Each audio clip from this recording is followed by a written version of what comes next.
Hace unas semanas era solo China, pero ahora el coronavirus mantiene a todo el mundo en vilo. La enfermedad pulmonar se propaga a gran velocidad y ha dejado miles de víctimas mortales. Los gobiernos ordenan cuarentenas y cancelan grandes eventos para ralentizar la propagación. La población tiene miedo y en América Latina la amenaza se une a los crecientes casos de dengue. ¿Qué hacer para frenar los contagios? Hoy nos preguntamos, ¿coronavirus? ¿Cómo prevenir el pánico?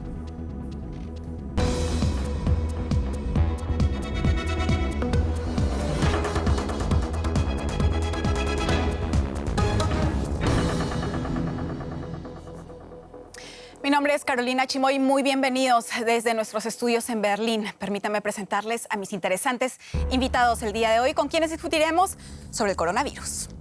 Está conmigo Wiebke Hollassen. Ella es periodista y subdirectora de la sección de ciencia del diario Die Welt y cubre la crisis del coronavirus. Wiebke opina que tenemos que retardar la epidemia ahora, si no en Alemania va a pasar en 2 semanas lo que ya está pasando en Italia ahora. Conmigo también Jens Holst. Él es médico, doctor en salud pública y experto en salud mundial de la Universidad de Ciencias Aplicadas de Fulda, acá en Alemania. Jens cree que el pánico generalizado por el coronavirus no se justifica frente a las muchas otras secuelas indeseables de la globalización que se suelen pasar por alto. Y mi tercera invitada, Ana Solís de Stange, es doctora en Ciencias Políticas, especializada en América Latina y China. Ella cree que es inquietante la situación en países sin los recursos necesarios para hacer frente al coronavirus y el impacto que esta crisis tiene para la economía global. Muchísimas gracias a todos por estar con nosotros para hablar de este interesante tema, porque realmente no hay otro tema hoy en día, todos hablan de esto. Sí.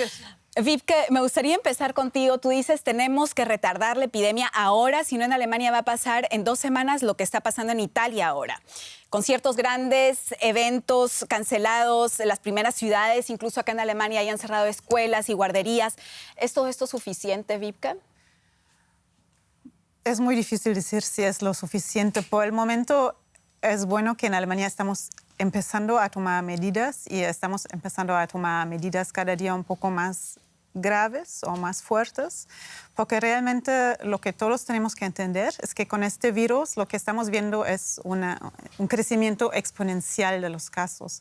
O sea, si hoy en día tenemos en Alemania 2.000 casos más o menos, hoy por la mañana, dentro de 3 o 4 días vamos a tener el doble. Y dentro de 8 días vamos a tener el doble del doble. Y así sigue, si no hacemos nada, si no cambiamos nada, si el virus se sigue transmitiendo sin intervenciones, vamos a tener 100.000 casos muy pronto. Es lo que opinan muchos, incluso viene la comparación con Italia, que la vamos a hablar en un momentito.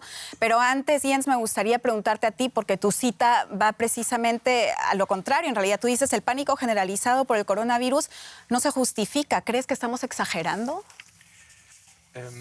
No sé si estamos exagerando, pero me falta un poco la relación respecto a los otros riesgos de la salud, de las amenazas de salud que existen y que son una consecuencia de la producción globalizada, del mundo globalizado. Porque nadie se preocupó hasta la fecha de los costes ecológicos, climáticos, del transporte, por ejemplo, el petróleo pesado que se usa para llevar las cosas de China para acá.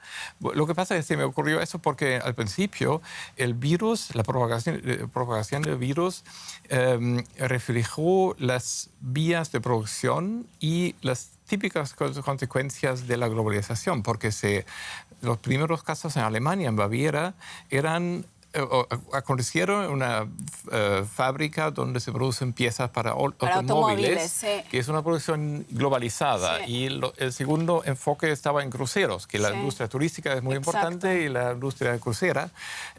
Ahora se está ampliando por la alta contagiosidad del virus, por cierto. Pero Jens, me falta un poquito porque no sé qué opinas tú al respecto, eso sería interesante.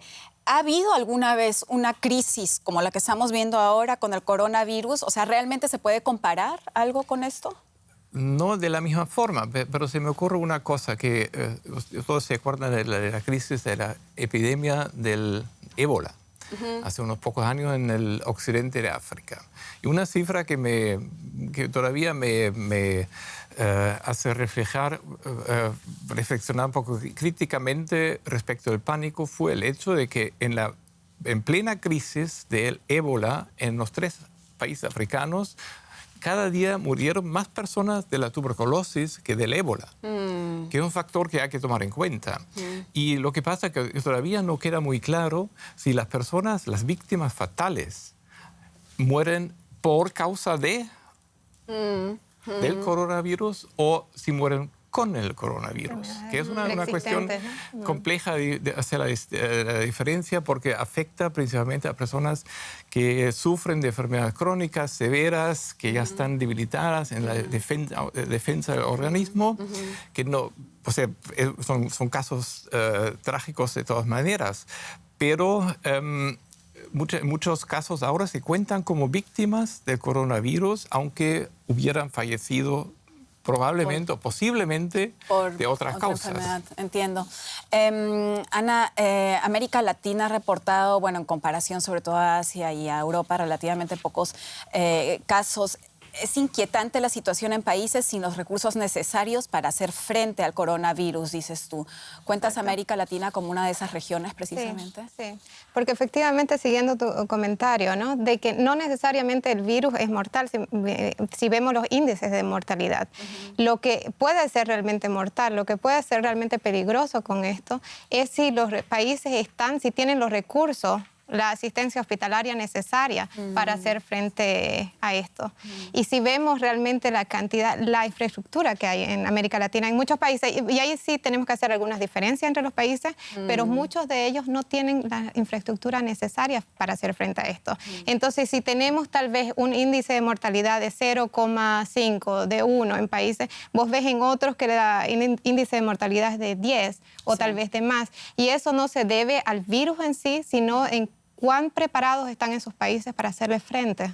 Y la manera de contar también los casos y establecerlos en una estadística, ¿no? Exactamente, porque también eso es otro punto, ¿no?, que tiene que ver con de tener los recursos, si tienen los recursos para hacer los test. Sí. ¿Cuán rápido pueden hacerlo? Sí, y es algo que a mí personalmente me llama la atención también, hablando de Estados Unidos, por ejemplo, que hasta ahora ha reportado alrededor de 1,000 casos, pero probablemente podrían ser más, ¿no? Veamos, porque es una de las noticias también que nos llegó. Sabemos que todo esto empezó en China, en Wuhan, y entre medio Corea del Sur fue el segundo país más afectado por el coronavirus, pero ahora lo es Italia, con casi 12.500 afectados y más muertes a causa del coronavirus. Las medidas, un país en cuarentena. Milán, Venecia, Roma. Habitualmente ciudades llenas de vida, ahora vacías. La población debe permanecer en casa, salvo excepciones. Nadie puede entrar ni salir del país. Los eventos públicos han sido cancelados. Escuelas, universidades, teatros y museos permanecen cerrados. Incumplir las normas impuestas puede acarrear multas o incluso penas de prisión. ¿Qué piensan los italianos de estas medidas? Nos sentimos prisioneros en nuestra propia casa. No podemos salir ni hacer nada. Si finalmente llega el virus, habrá que aceptarlo. Soy joven y puedo sobrellevarlo. Estamos todos preocupados, pero de momento no hay alarma ni histeria. A pesar de la serenidad de los italianos, lo cierto es que el coronavirus ha golpeado el corazón económico del país. Imágenes como estas de un país en lucha contra el virus podrían verse muy pronto en otros lugares. Un país en cuarentena. ¿Protección o persecución?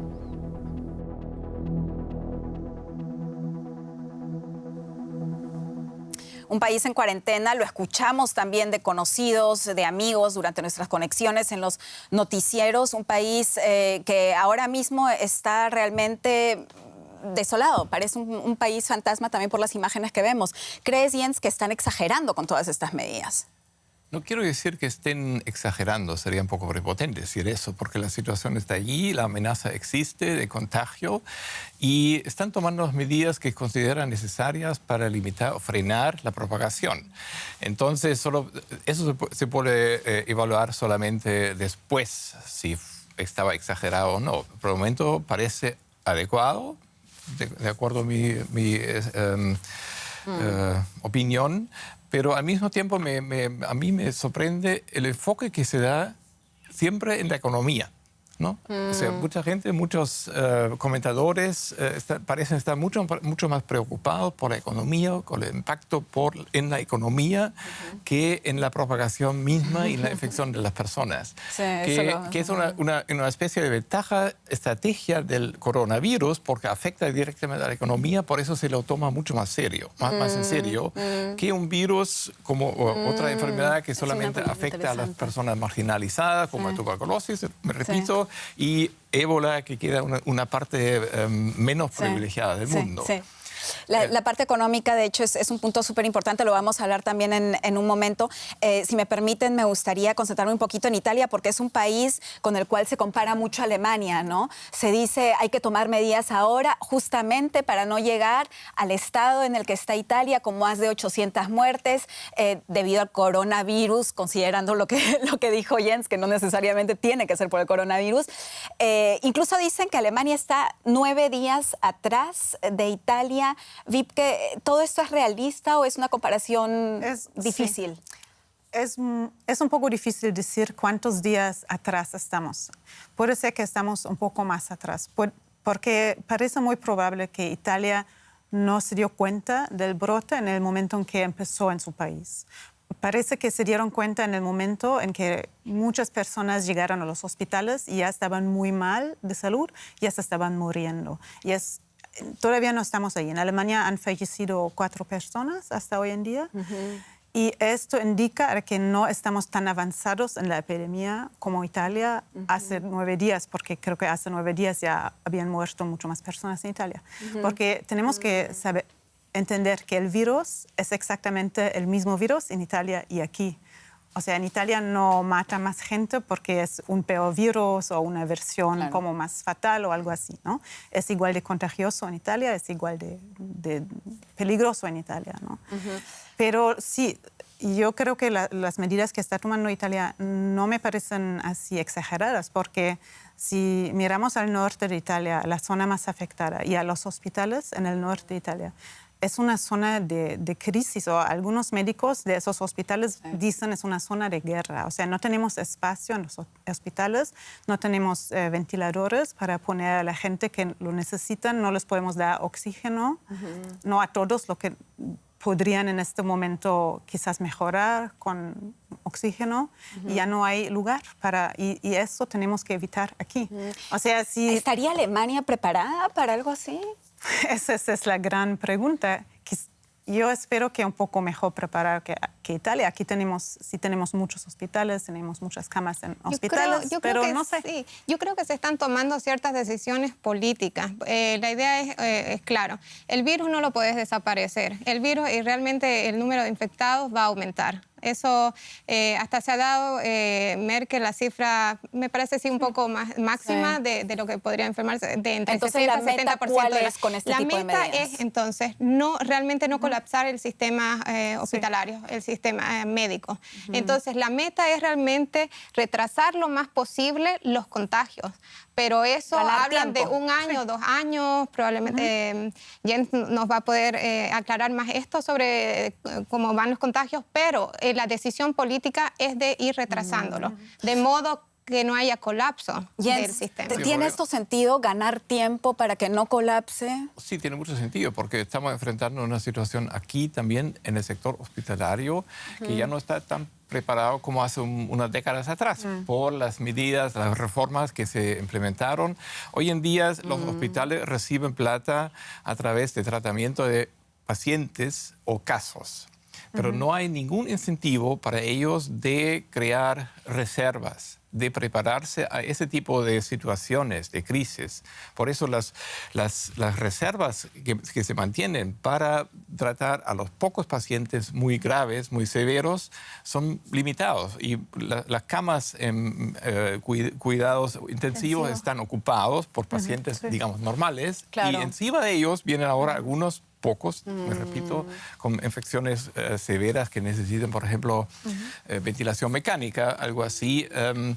Por eso no estoy tan seguro que el sistema alemán ya está perfectamente preparado para eso por las medidas de ahorro que se han tomado últimamente, claro. Durante las reformas de las Incluso últimas décadas. se sabe que la escasez de enfermeras, enfermeros es bastante grande, o sea, eso Ahora también la es situación otro... que hay escasez no tanto de médicos, pero más que nada de enfermeras. Enfermeros, Y sí. claro, si uno imagina una propagación de virus que también afecta a personal médico, enfermero, va a disminuir más. Así que no hay que quedarse muy tranquilo respecto a las Y Jens, se habla también de ganar tiempo, un poco con la esperanza de encontrar un medicamento contra el coronavirus. El medicamento es muy difícil. El medicamentos antivirales prácticamente no hay. Hay muy pocos y hay que tomarlos. Para que estén efectivos, en principio, hay que tomarlos antes de infectarse. Vacuna sería la solución, pero es muy poco probable que se desarrolle una vacuna durante los próximos meses incluso, porque eso demora tiempo y tampoco no sabemos qué grado de mutación ejerce ese virus o qué forma logra adaptarse a distintas condiciones, porque en la medida que aumenta la cantidad de personas infectadas, también aumenta las personas que han superado, porque afortunadamente la gran mayoría no se muere, que sobreviven y que se ponen inmunes contra el virus, que puede ser un apoyo para desarrollar una vacuna, pero eso siempre demora demasiado tiempo para realmente ayudar a frenar la propagación. Ese es un punto importante. ¿Y qué tan efectivo, qué tan razonable, Wiebke, te parece la medida que, bueno, hemos visto desde el principio se toma una y otra vez en diversos países de la cuarentena? Es la única medida que tenemos en este momento. El virus lo contratas por contacto social, contacto con otras personas. Si estás cerca de una persona que lo tiene, que quizás todavía no se ha dado cuenta que lo tiene porque todavía no se siente mal quizás un día después, pero en este momento ya te lo puede transmitir. Claro. Así que lo único en este momento que podemos hacer es distanciamiento social, lograr de alguna manera que la gente no esté tan cerca, que la gente no se junte mucho, que la gente no esté en un estadio de fútbol gritando 90 minutos y transmitiendo virus. Es una medida como de los tiempos medievales, pero es lo único que tenemos en este momento. Como Jens ya explicó, que no tenemos ninguna vacuna, que no tenemos ningún medicamento. Pero tiene límite cuantitativo. ¿Perdón? Tiene límite cuantitativo, claro, no se puede meter en cuarentena a la población. No se puede, y eso es lo que digo, o sea, lo plenamente razonable, si seguimos esa lógica, sería realmente dejar inmóvil la ciudad, el país. El país, o sea, por lo menos el país. Por lo menos el país. Cerrar las fronteras. Cerrar las fronteras. Como, bueno, hay un país centroamericano, ¿no?, que desde ayer ya cerró frontera, El Salvador, efectivamente. Y justamente mi pregunta, Ana, iba hacia ti. O sea, conocemos América Latina, sabemos también, ¿no?, la acumulación de personas, ya sea para tomar buses o taxis. Es algo diferente el sistema que, por ejemplo, acá en Alemania. ¿Sería realista algo así allá? Por ejemplo, justamente en El Salvador, que ha cerrado fronteras por ahora. Para mí, nuevamente volvemos al tema de decisión política. ¿De qué manera afrontar estas crisis? En El Salvador, con el cierre de frontera, ha sido una medida bastante drástica. Es un país que prácticamente no tienen un caso oficial, al menos, de contagio. Y ha sido una medida drástica, decir, antes que llegue lo cerramos. Y probablemente eso puede tener un desarrollo positivo, pero no es el momento de decirlo. Pero hay otros países que de verdad no están para nada preparados, y es una cuestión también de cómo van reaccionando los ciudadanos. Vos ves países en la región que están reaccionando con un pánico extremo. Puedo Sí. contar un caso en Bolivia. El día de ayer, una paciente, ya hay 3 pacientes que están oficialmente declarados que tienen el coronavirus y una de las pacientes no las quisieron recibir en ningún hospital. El mismo personal médico ha cerrado las puertas porque no hay información, hay un temor exagerado y esa señora tuvo que ir como a 5 hospitales diferentes y todos les bloquearon. Increíble. Claro, la pregunta es hasta qué punto está preparado un país para eso. Permítame mostrarles brevemente qué es lo que realmente se tendría que hacer y de qué sirve una cuarentena. Lo acabamos de hablar, pero además la cuarentena de barcos, de personas, ya lo dijimos también, lo hemos visto mucho últimamente desde que sabemos que existe el coronavirus, desde que empezó toda esta pandemia en Wuhan. Vamos a ver qué dijo el vicepresidente del Instituto, Robert Koch, al respecto. Este es uno de los institutos de mayor renombre acá en Alemania. Se debe de tener una idea de cuándo levantar una cuarentena. Si las personas contagiadas y saludables siguen teniendo contacto en la ciudad, desde el punto de vista de la ciencia, tiene que haber cuarentena a cada rato. Pero no se puede sellar las ciudades por semanas o meses. Eso solo causaría más problemas que soluciones.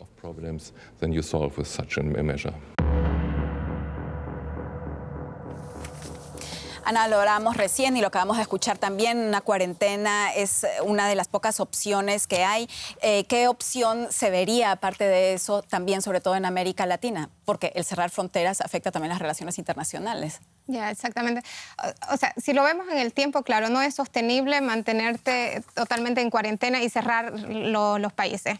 La vida continúa y van más bien las decisiones en esto de hacerlo paulatinamente, de tratar de no colapsar los sistemas, los hospitales. Claro. Pero después tiene que ver también con conciencia, no solamente de los gobiernos, sino también con conciencia ciudadana, ¿no? De las personas. ¿Qué tan importante es en esto la solidaridad que tiene que tener cada ciudadano, Jens? La consideración. Sería importante teóricamente, pero en la práctica creo que es difícil imponer, porque cada uno tiene su propia preferencia en mantenerse sano y salvo, y eso obstaculiza establecer un sistema solidario. Yo creo que hasta cierto punto la racionalidad puede convencer a las personas evitando cosas. Por ejemplo, no he visto mayores protestas contra la decisión de hacer los partidos de fútbol sin público. Eso se puede aceptar bajo las condiciones como existen hoy en día, pero cerrar un país durante semanas completamente, más allá de ser un tema muy complicado, que en la práctica hay que ver quiénes cruzan clandestinamente las fronteras, que es otro tema, pero es una decisión que la gente no va a soportar por mucho tiempo.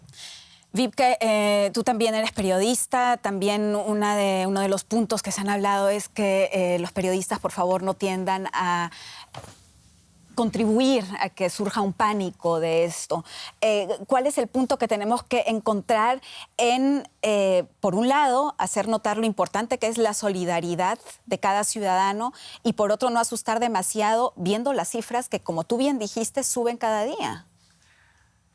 Pues tenemos adultos ahí afuera leyéndonos o viendo programas en televisión. Y creo que la gente puede vivir con la información verdadera, pero también tenemos que tomar en cuenta que la presentemos un poco de un modo tranquilo, pero la gente tiene que estar informada de lo que está pasando, tiene que estar informada de las medidas que cada uno puede tomar, tienen que estar informados por qué el gobierno toma cierta decisión o no toma cierta decisión en este momento.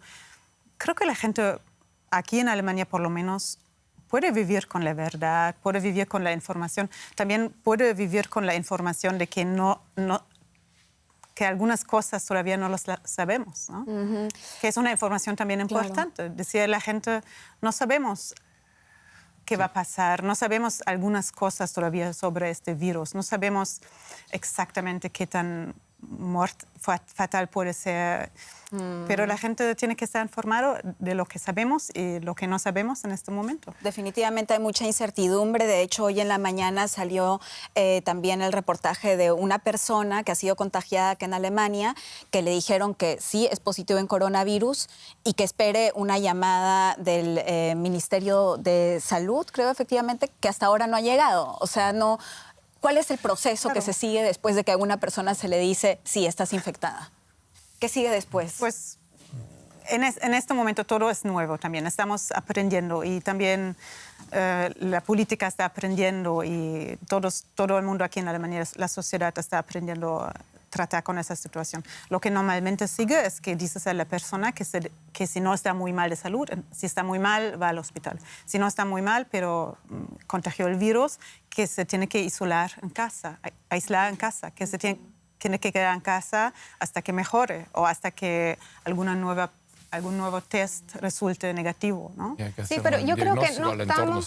Sí, y yo no creo que estamos tanto en la neblina. O sea, sí pienso que, claro, no hay completa información sobre el virus, pero sí ya tenemos el caso de China, como el caso donde se inició, además, esta crisis, esta pandemia, y tenemos ya informes de cómo realmente lo han volcado la cifra, ¿no? De que no hay nuevos casos, por lo menos, o no tan altos al día. ¿Cómo lo han hecho en China? ¿Se podría aprender de eso? ¿Qué se podría aprender de ellos?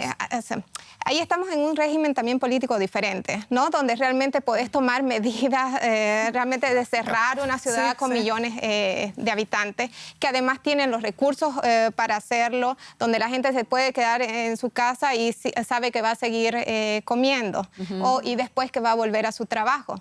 Claro, eso no lo podés hacer así en América Latina, donde la gente probablemente gana solamente si sale a trabajar y si no sale, ni tampoco en Alemania. ¿Qué va a hacer? Sí, y vamos también al caso de Estados Unidos, donde el 60% de la población que gana es también por hora. Entonces, Trump ha realmente reaccionado muy tarde. Y donde hacerse también el test sobre coronavirus cuesta muchísimo dinero. Exactamente. Hay un caso, ahora no recuerdo en qué país fue, que salió al final con una factura de $3,000 y tantos después de hacerse su... Eso es en fue en Estados Unidos.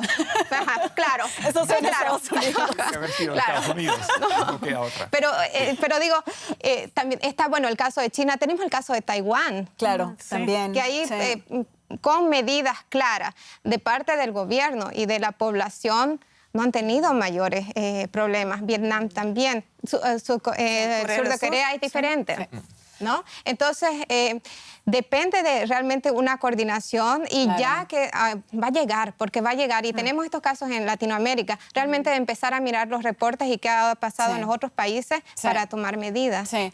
Y crees, Jens, hemos escuchado ya, gracias Ana, diferentes casos, diferentes países, que depende también mucho de la política, la forma de política que hay en un país. ¿Qué hay de Alemania? ¿Puede hacer algo la política y está siendo suficiente?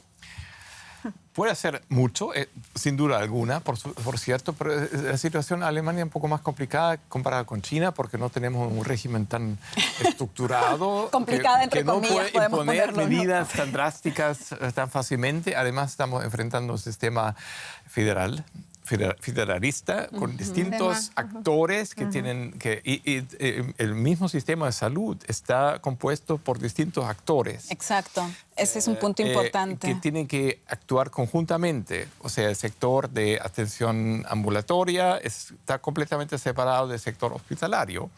Y el ministerio como tal no tiene las medidas, no tiene forma para imponer medidas directamente en los actores, prestadores de distintos sectores, que lo hace un poco más complicado. Porque lo que pasa en la práctica es que la gente aparece donde un consultorio, se le hace el test y sale positivo. Y entonces son las recomendaciones del médico responsable de la oficina, de la práctica, del consultorio, que tiene que aconsejar al paciente qué hacer. Claro. Y lo están haciendo, pero son medidas que están bastante lejos de las decisiones del Ministerio de Salud. Claro, es un punto importante. Sigamos hablando de eso, pero antes veamos qué dijo Merkel ayer, porque el miércoles finalmente tomó lugar la conferencia de prensa de la canciller alemana Angela Merkel al respecto, palabras que muchos opinan podrían haber llegado antes. Escuchemos qué dijo. En vista de la situación actual, nuestras prioridades son la protección de los enfermos crónicos y ancianos que conforman los grupos de población más vulnerables a los efectos del virus. Y eso significa que debemos concretar un procedimiento para evitar el colapso de nuestro sistema sanitario. Con las capacidades que tenemos, debemos paliar los efectos del virus y frenar la propagación.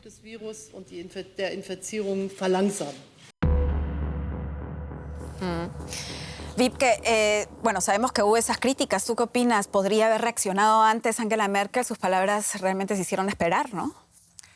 Quizás un poco antes, sí, pero realmente Alemania está poniendo atención a esto ahora, o quizás la semana pasada, pero hace 4 semanas la gente aquí en Alemania no se interesaba demasiado por la situación.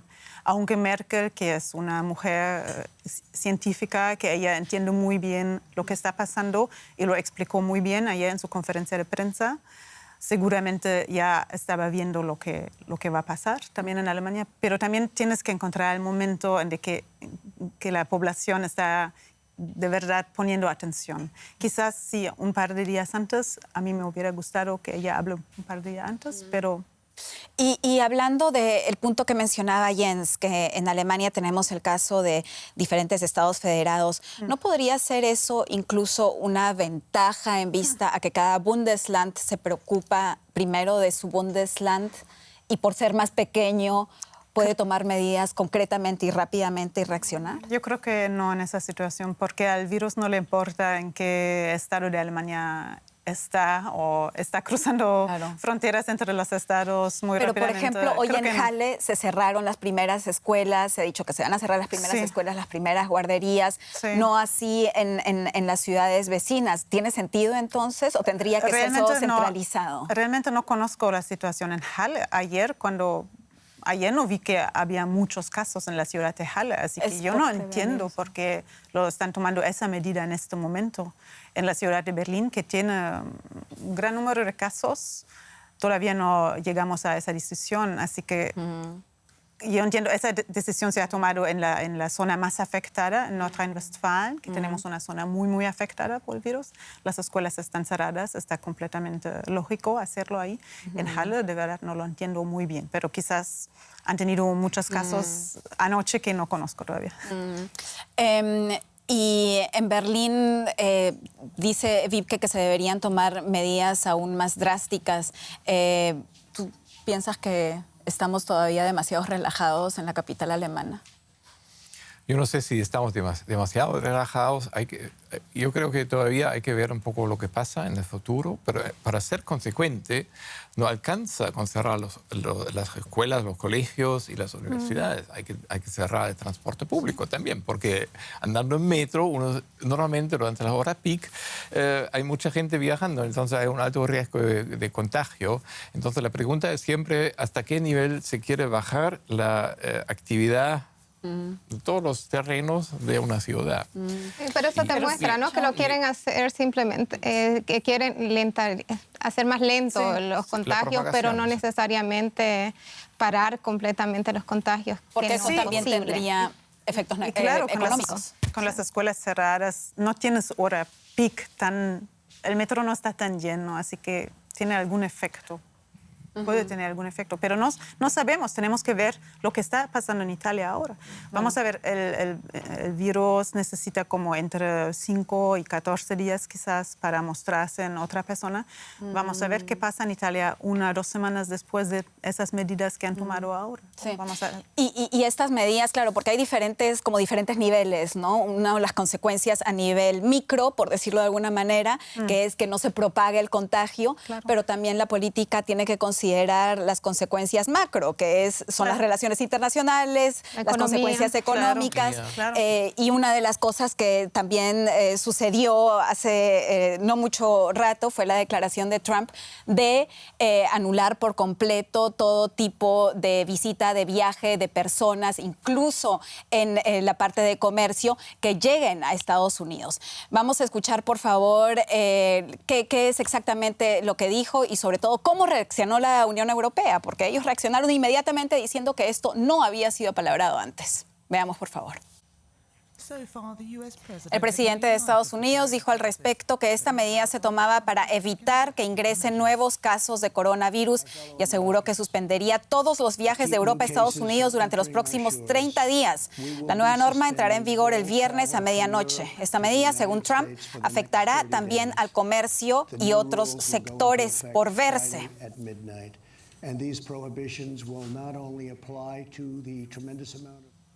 ¿Qué impacto, Ana, tendrá tremenda decisión que Trump tomó de un día a otro? Él necesitaba mostrar una decisión clara, política para sus ciudadanos, que ahora no hace ningún sentido. Cualquier medida que él tendría que haber tomado, eso tendría que haber sido mucho tiempo atrás, unas semanas atrás, y no ahora. Él hace, si escuchamos realmente su declaración, es una declaración política en donde culpa los casos de infectados, de contagio en Estados Unidos a Europa. Sí. Que Europa no pudo controlar, no ha podido aplicar una política correcta y por eso él ahora se ve forzado a hacerlo. Incluso dijo estados fallidos, ¿no? Si mal no recuerdo, literalmente, hablando de Europa. Italia. O sea, no hace para nada sentido. Eso es un discurso para sus ciudadanos, grupo de ciudadanos que le vayan a creer, pero de verdad que no... Claro. no Tomando en cuenta que las elecciones además son este año en Estados Unidos, ¿no? También, pero de verdad, o sea, ahora él tenía que mostrar una cuestión mucho más abierta, mucho más fuerte, una decisión que realmente impacte, porque el sistema tampoco hospitalario de Estados Unidos no está preparado para este número de contagios que van a tener. Ya se va a salir y vamos a verlo en las próximas semanas. Y él necesitaba mostrar algo, que diga, sí, aquí he hecho algo realmente fuerte y para un poco disminuir el impacto que vamos a ver en las próximas semanas. ¿Sabemos de casos de cuarentena que se han dado en Estados Unidos también? No, en Estados Unidos no sabemos de muchos casos de infección, porque Estados Unidos hasta ayer casi no han hecho tests. Han hecho muy, muy pocos tests en un país muy grande. Y todo parece que ya tienen un brote muy grande en algunas zonas del país, en el área por Seattle, Washington State. Ahí ya tienen algunos muertos, un número de muertos no tan pequeño. Eso indica de que tienen un brote de virus que quizás empezó en enero, que no se ha notado desde enero. Ahora surgen los primeros muertos y en una semana vamos a ver quién tiene el estado fallido en este sentido. O sea. ¿Y qué rol juega un caso así, Jens, como el de Estados Unidos en medio de una pandemia? O sea, ¿a qué va a llevar eso? Bueno, lo que pasa es que el grado de idiotez en Estados Unidos y en la Casa Blanca, uno piensa siempre que está al límite, pero logra superarlo cada vez más. Son medidas que seguramente aumentan el pánico a nivel mundial, porque son medidas que no se justifican, como dijeron mis contrapartes aquí en la mesa, correctamente, no tiene ningún significado porque es muy tardío y no va a cambiar la propagación del virus, pero tiene el impacto hacia el interior, hacia sus votantes, por supuesto, pero la señal para afuera es muy peligrosa, porque ahora las consecuencias económicas son mucho más serias, mucho más evidentes y afectan prácticamente la totalidad de los países, porque casi todos los países dependen en cierto grado de la exportación hacia Estados Unidos, que es un gran importador, más grande que exportador. Así que es una señal que subraya la política, la recaída continua hacia el nacionalismo de siglos pasados, nada más. Pero no tiene nada que ver con una solución a nivel de salud global o mundial. Claro. Es una medida aislada que solamente se limita a un país sin preocuparse de nada del impacto que tiene otra parte a nivel de pánico, pero también a nivel de economía. Sí. Y es uno de los problemas que hay también en el sentido, lo vemos ahora de salud, pensar en nacionalismos en un mundo tan globalizado. Estamos con esta crisis de alguna manera obligados a ralentizar esta globalización, como decías tú, Ana, cerrar fronteras. ¿Qué más? O sea, es una obligación. El asunto es que aquí la economía global ya no estaba saludable. Se hablaba ya en 2019 que probablemente íbamos a entrar en una recesión. Y ahora con lo del virus, realmente economistas diferentes académicos pronostican que es muy posible que vamos a tener una recesión de la economía global, al menos el primer semestre. Algunos que son más positivos hablan que va a haber una recuperación dependiendo de cómo se vaya desarrollando esta crisis de coronavirus la segunda semestre. Pero realmente es claro un impacto que comenzó ya con China, de la capacidad de producción de los países y con ello del comercio. Y no solo eso, sino que también afecta directamente al sector farmacéutico, ¿no, Jens? Acá, por ejemplo, en Alemania, muchos medicamentos ya no se encuentran precisamente que se importaban de China, por ejemplo, de la India. Claro, que la globalización, no se trata de la globalización que no se puede frenar, porque el nivel de intercambio que existe a nivel mundial, se trata más bien de la forma en que se ha implementado la globalización a nivel económico. Eso ha creado una dependencia que se evidencia, por ejemplo, en la falta de algunos suministros o productos farmacéuticos en algunos países, como Alemania, por ejemplo, porque se ha externalizado la producción de muchas cosas a otros lugares, porque desde el punto de vista empresarial ha sido más económico producir en los países donde la producción era más barata, simplemente. Claro. Nadie ha pensado en los costos adicionales, sean climáticos, medio ambiente, por ejemplo, sean saludables a nivel de condiciones de trabajo, etcétera, todos los determinantes sociales de salud que siempre se pasan por encima de alto. Y ahora, en este caso, otro ejemplo de un costo no previsible, que es la pandemia del coronavirus, que tiene directa relación a la forma en que se ha implementado la globalización económica en este mundo. Es importante, Vibke, hablar ahora de las consecuencias económicas y de la globalización y el medio ambiente cuando estamos viendo que la salud humana está en peligro en el mundo. Pues creo que es importante hablar de las dos cosas, de la salud y de la economía, porque la economía también tiene un impacto a la salud de miles o millones de personas en este mundo que podrían perder su trabajo, sus ingresos. En Estados Unidos muchísimas personas ni siquiera tienen algún seguro médico.